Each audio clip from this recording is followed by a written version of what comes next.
민주주의와 자유를 중시하는 요즘 같은 시대에 세계 각국에서 이른바 스트롱맨, 그러니까 권위주의적 지도자들이 등장하고 인기를 끄는 이유는 대체 뭘까요? 실생활에 도움이 되는 책 함께 읽어보는 시간이죠. 주경야독 성신여자대학교 겸임교수이자 북튜버 이시안 작가 함께하겠습니다. 안녕하세요. 네, 안녕하세요. 오늘은 어떤 책 소개해 주실 겁니까? 제가 지난번에 그 마이클 샌델의 공정하다는 착각을 소개해드린 적이 있거든요. 네네. 그러면서 말씀드린 게 마이클 샌델이 이 책을 쓴 이유가 트럼프가 대통령에 당선되는 것을 보고 충격을 받아서 아니 도대체 왜 트럼프 같이 좀 한쪽에 좀 치우친 발언, 좀 혐오와 차별을 조장할 수 있는 발언을 하는 그런 사람들이 대중들의 지지를 받고 대통령까지 당선될 수 있는가, 여기에 대해서 이게 너무 궁금해서 그걸 알아보려고 설명하려고 쓴 책이라고 이야기를 드린 적이 있었거든요. 당신은 공정하다고 생각하지만 세상은 공정하지 않아. 네, 라고 말하고 싶은 거잖아요. 네. 근데 사실 지금부터 한 80여 년 전쯤에 네. 이와 좀 비슷한 어떤 맥락에서 만들어진 책이 있습니다. 도대체 왜 세상이 히틀러 같은 독재자한테 열광하는지 도무지 이해가 안 된다. 그 부분을 밝혀내겠다라고 쓴 책이거든요. 네. 이 책의 작가가 독일에 사는 유태인이었기 때문에 이런 동기가 뭐 꽤 자연스러운 일이기도 했죠. 이 작가 이름을 한 번쯤 들어보셨을 텐데요. 에리 프롬이라는 작가고요. 오늘 살펴볼 책은 역시 한 번쯤은 제목을 들어보셨을 텐데 자유로부터의 도피입니다. 아니 그 에리 프롬의 사랑의 기술, 네, 사랑의 기술 소개해드린 적 있잖아요. 네네, 청취자분들께. 그렇죠. 네. 근데 다시 또 자유로부터의 도피라는 책을 갖고 나오셨어요. 네, 네. 이 뭐랄까요?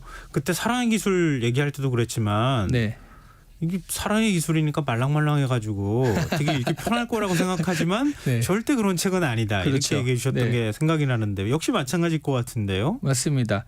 그 사랑의 기술은 약간 제목부터 뭔가 테크닉 뭐 이런 생각이 들면서 연예의 기술 뭐 이런 그런 건가라고 생각이 들잖아요. 게다가 네. 또 이게 방탄소년단 BTS가 이걸 테마로 해서 그 곡을 또 만들기도 하고 맞아요. 그래가지고 그 얘기하셨던 게 그래서 기억나요. 굉장히 좀 유명해지기도 했습니다. 네. 그런데 자유로부터의 도피는 사실은 그런 느낌도 좀 아니거든요. 그러니까 그보다 더 심각해요. 그렇죠. 읽기가 쉽지가 않은 게요. 네. 중세 시대부터 뭐 루터, 칼뱅 같은 종교개혁, 그리고 프로이트 같은 사람들의 이론이나 뭐 여러 가지를 분석하면서 증명하고 굉장히 많은 지면을 할애합니다. 그러다 보니까요, 이게 비슷한 소리가 계속 반복되는 것 같은 그런 거. 그러니까 아까 읽은 거 아닌가? 라는 생각이 드는 그런 부분이 자꾸 반복이 돼요. 이게 해겔 좌파 우파 뭐 이렇게 나누는데 네. 그중에 한 파였었기도 했고 그렇죠. 굉장히 형이상학적으로 글을 쓰는 사람이라서 맞습니다. 네. 요즘 제가 펠레폰네소스 전쟁사라는 책을 읽고 있거든요. 이게 네. 읽어야 돼서 읽는 건데 이 책이 이런 서술의 끝판왕이거든요. 네. 그러니까 아무리 불면증이 심한 분이라도 이거 숙면을 보장할 만한 책이 펠레폰네스 전쟁사인데요. 이거 나중에 소개를 한번 해드릴게요. 근데 알겠습니다. 네. 어쨌든 이렇게 자꾸 반복되는 게 진짜 굉장히 지루함을 주더라고요. 근데 이 책에서는 약간 그런 면이 있는데, 근데 이 얘기를요 다른 네. 면에서 보자면 계속 반복된다는 얘기는요, 책의 메시지가 다양하진 않다는 얘기예요.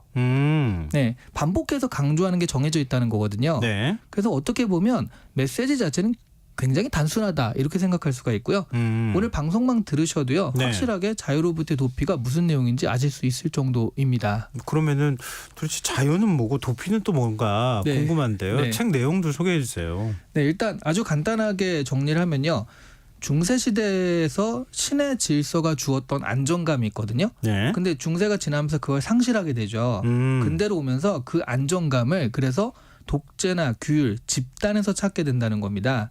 그러니까 자신한테 주어진 자유를 부담스러워하고 못 견뎌서 다시 자신의 자유를 반납하게 된다라는 그런 얘기거든요. 굉장히 의미심장하네요. 네. 그러니까 예를 들면 그런 거잖아요. 중세 시대에는 신에 의존하는 사회였잖아요. 네, 모든 사람들이 다 신의 그 뜻에 복종하고 그렇죠. 네, 이런 사회였다가 갑자기 자유를 찾은 거예요. 네. 누구한테 기대해야 될지 길을 잃어버린 거잖아요. 그렇죠. 옛날에는 신탁 뭐 이렇게라고 해서 그대로 그 말 하면 따르면 되는 거니까. 건데. 근데 네. 이제 신탁을 내려줄 사람이 없거든요. 그렇죠. 그래서 이 책이 중세부터 시작을 하는 거예요. 중세에는요, 인간은 태어나는 순간부터 어떻게 살지가 정해져 있습니다. 그렇죠. 그게 이제 계급이나 직업이거든요. 그 예정설로 아예 뭐 네. 천국 갈 사람과 그렇지 않을 사람이 그쵸. 구분되는 상황이었잖아요. 게다가 자신이 무엇을 할지 또 거기에 따라서 어떤 정도의 경제적 혜택을 받을지도 정해져 있어요. 대장장의 아들로 태어났으면 네. 그냥 평생 대장장이 일을 배워서 그대로 사는 거죠. 그래서 아예 이름도 너 딴 생각 마라라고 해서 이름도 대장장이 스미스라고 짓잖아요. 블랙 스미스, 스미스. 네. 그 스미스가 독일어로는 슈미트고요. 이탈리아어로는 페라리입니다. 아, 그럼 페라리가 붙으셨어요? 그 대장장이란 네. 뜻이에요. 이런 상황들은 개인들이 할 수 있는 것이 무척 한정적인 거잖아요. 네. 그게 답답한 상황으로 우리 현대인들은 느껴질 수 있지만 한편으로는 거기에 속한 개인들한테는 소속감과 안정감을 제공하는 거거든요. 그렇죠. 다른 변화를 추구하지 않아도 네. 나는 주어진 숙명대로 살면 되는 거니까. 네, 그러니까 그거 그냥 받아들이느냐 마느냐만 남아있던 거잖아요. 맞습니다. 근데 근대에 들어오니까 상황이 확 달라진 거죠. 네. 르네상스가 태동하고요. 자본주의가 발달하면서 중세가 끝나게 돼요. 네. 그래서 그동안 제공됐던 고정된 지위, 고정된 자리 이런 게 사라지고 파괴되기 시작을 합니다. 그러면 그 자리를 돈이 차지하는 거잖아요. 그렇죠. 네. 그러면서 개인에게 강제되던 어떤 사회적 의무 또 계급의 한계 이런 것들이 없어지게 되면서 자유가 주어지는 거예요. 네. 근데 개인들이 이 자유를 부담스러워하게 되거든요. 자유가 많아지니까 그 자유에 따라서 결국 자유라는 건 선택이잖아요. 그 선택은 또 그쵸. 책임이니까 그렇죠. 이 선택이 맞는 것인가 아닌가에 대한 불안을 느낄 수밖에 없는 상황이거든요. 이걸 약간 비유적으로 보면 이런 겁니다. 네. 그 인간의 성장 과정에서 좀 같이 얘기할 수 있는데 어릴 때 가족이라는 울타리가 있잖아요. 그렇죠. 뭐 아이가 잘못하면 선생님들이요. 부모님 모시고 와 이렇게 얘기를 하는데 이 말은 말하자면 잘못은 내가 했지만 그걸 또 막아주는 건 부모님인 거잖아요. 그렇죠. 네, 연대 책임이 되지만 아이 입장에서 보자면 가족은 자신을 보호해주는 그런 어떤 방패막이 되기 때문에 네. 이 안에서 소속감과 안도감을 느낄 수가 있다는 거예요. 하지만 대신 그만큼 부모님의 제어를 받아야 됩니다. 네. 뭐 잘 시간이나 외출하면 안 돼. 그 저녁 때 외출하면 안 돼. 친구들 노는 거 다 허락을 받아야 되잖아요. 네. 근데 어른이 되어서 가족을 떠나게 되면 이런 제어가 사라지게 됩니다. 예. 그 대신 자신의 울타리도 사라지는 거죠. 예전에 저희 그 둘째 아이가 네. 한번 제가 그 큰 마트를 데려갔어요. 네. 항상 이제 엄마랑 같이 가면 뭘 사는 거가 제한을 받잖아요. 근데 제가 어디 놀러 가서 이 마트에서 사고 싶은 걸 다 사 그랬거든요. 네. 갑자기 주어진 자유에 애가 너무 당황해하는 거예요. 예전에는 막 졸라가지고 저거 더 사고 막 이러려고 했는데 네가 원하는 거 다 사줄게. 다 넣어. 그랬더니 결국 과자 한 2-3개 골라가지고 스스로 검열을 하더라고요. 이 책 읽고 난 다음에 그렇게 지금 아이한테 그렇게 하신 거 아니에요? 아니, 그런 건 아닙니다. 네.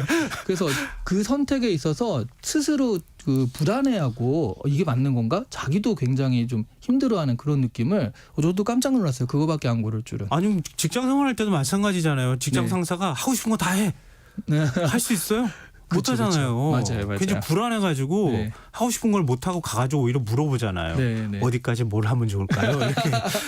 맞습니다. 그러니까 지금 그 책 제목도 자유로부터의 도피. 네. 이것도 이제 그거잖아요. 맞습니다. 그 자유로부터 자유 싫어. 저는 차라리 거기서부터 벗어나서 도망갈래요. 이렇게 얘기하는데 어디로 갑니까?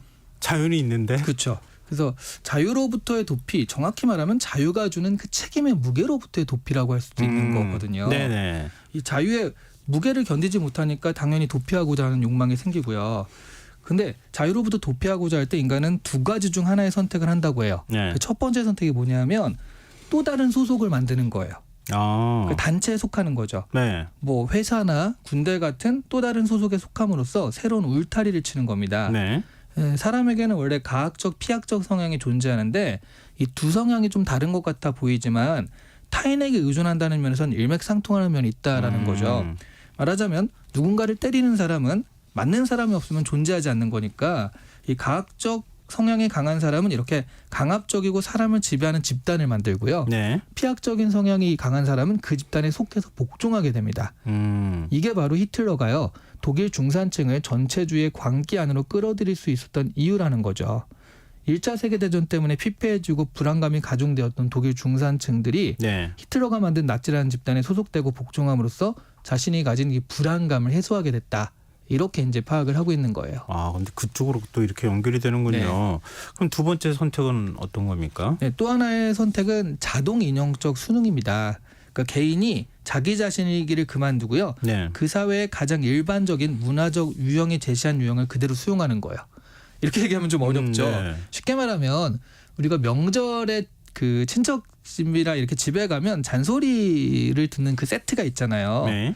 뭐 학교는 처음에 이런 얘기를 듣다가 음. 나이가 더 먹어가면 대학 가서 취업은 이런 음. 얘기를 듣고 그 다음에 결혼은 네. 그리고 결혼하면 애는 네. 이런 소리를 계속 반복해서 듣잖아요. 예. 근데 이게 끝이 아니죠. 애를 낳은 후에는 그게 다시 반복됩니다. 애 학교는, 애 취업은, 애 결혼은 이렇게요. 네, 애가 붙는 것뿐이에요. 네.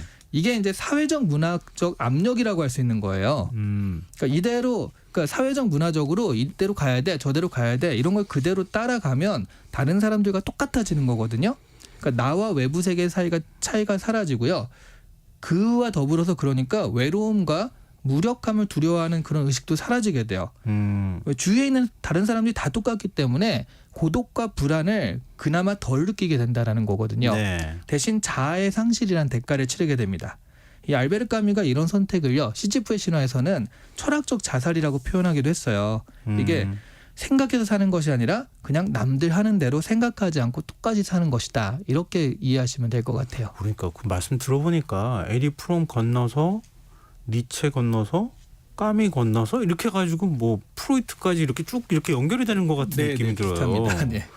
근데 지금 이제 이런 어떤 정서적 불안 이런 거하고 지금 연결되는 얘기로 간 건데 현대인들은 지금 매일 그런 거에 시달리고 살고 있잖아요. 맞습니다. 뭐 어떻게 됩니까? 뭐 에리 프롬의 얘기는 이런 상황을 타개해가는 방법이 자발적 활동이라고 얘기를 해요. 그 개인이 자발적 활동으로 자아를 실현하고 그리고 자신을 세계와 관련시키면서 고립된 상태에서 벗어난다라고 하는 건데요. 네. 그러니까 이렇게 얘기하면 또 어렵고 또 쉽게 말씀드리자면 일과 사랑을 그렇게 해야 된다는 거죠. 일과 사랑을요? 일은 창조적 활동을 가능한 한 해라. 그냥 계속 반복되는 루틴한 거가 아니라 네. 조금이라도 다르게 창조적 활동을 해라라는 거고요. 네. 또 사랑은 인류애 같은 사랑을 말합니다. 이 사랑에 대한 이야기를 확장해서 쓴 게 사랑의 기술이에요. 그래서 여기서 또 인류에 대한 이야기를 하거든요. 네. 이렇게 사람이 강박적으로나 자동적으로 살지 않고 그러니까 뭐 창조적인 일을 하라는 건 자동적으로 살지 말라는 거거든요. 네. 자발적으로 살 수 있을 때 그때 의심과 불안이 사라지고 주체적인 삶을 살 수 있게 된다라고 얘기를 하는 거죠. 근데 이게 무슨 얘기인지 잘 이해가 안 돼요. 네. 그러니까 창조적으로 자기 스스로 네. 적극성을 가지고 자기가 좀 자유로운 자아를 갖고 살아라. 그렇죠. 뭔가 좀 창의적인 일을 하려고 하고 가능한 한 좀 하던 대로가 아니라 좀 다르게 하려고 하고 네. 그렇게 자꾸 이제 뭔가 주어진 대로 살지 말고 네, 그런 걸 벗어나야 된다는 거죠. 자꾸 도전하는 삶이 중요하겠다 이런 네. 생각이 드네요. 그래야 좀 저 주체적으로 살 수 있지 않을까 싶은데 네. 그럼 우리가 지금 이 책 읽어야 하는 이유 정리해 주신다면요. 게오르그 루카츠란 비평가가요. 네. 별을 보면서 길을 찾을 수 있던 시대는 얼마나 행복했던가라는 말을 한 적이 있어요. 그러니까 모든 것이 명확하고 답이 확실히 존재하는 세계.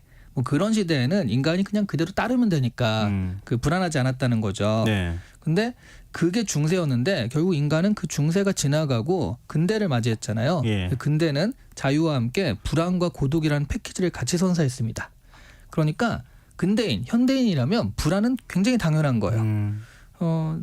그 사소한 안도, 내가 느끼는 막연한 불안, 고독함, 허무함 이런 것들이 나 혼자서만 그런 게 아니라는 거예요. 네. 이 책을 보시면 불안한 자신의 하루가 나만 그런 게 아니구나. 현대인이라면 누구나 정도의 차이는 있지만 다 겪는 거구나. 이런 동질감, 연대감을 느낄 수가 있거든요. 네. 그 동질감이 불안을 또 견디는 하나의 방법 중에 하나입니다. 그래서 모두 다 똑같구나. 뭐 이런 것들을 이 책을 보면서 좀 느끼면서 그나마 좀 안도, 위로를 받을 수 있지 않을까 싶어요. 근데 모두가 똑같구나. 여기에 위안만 느끼면 안 되고 새로운 걸 뭔가 도전하라는 얘기니까요. 그렇죠. 네. 자, 주경야독 지금까지 북튜버 이시안 작가와 함께했습니다. 고맙습니다. 네, 감사합니다. KBS 라디오 김성환의 시사 1부 순서 여기서 마무리하겠습니다. 전 11시 정각 2부에 다시 오겠습니다.